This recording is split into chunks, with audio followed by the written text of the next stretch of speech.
Ndugu msikilizaji na ndugu mfuatiliaji wa channel yangu hii ya Jifunze Kisukuma hapa. Leo nimekuletea somo linaitwa wingi, umoja na wingi.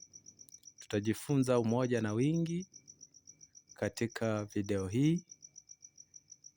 Hebu subscribe kama ulikuwa bado hujasubscribe, like, lakini pia share kwa ndugu na rafiki waweze kujifunza zaidi kwenye masomo haya. Umoja na wingi katika lugha yetu pendwa hii ya Kisukuma.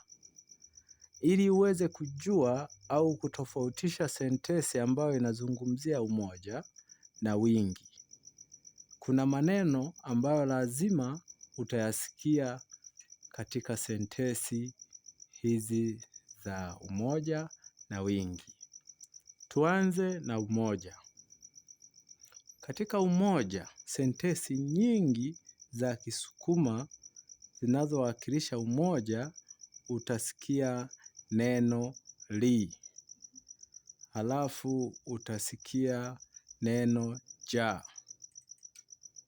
Vile vile unaweza ukasikia neno ya. Neno ya utalisikia.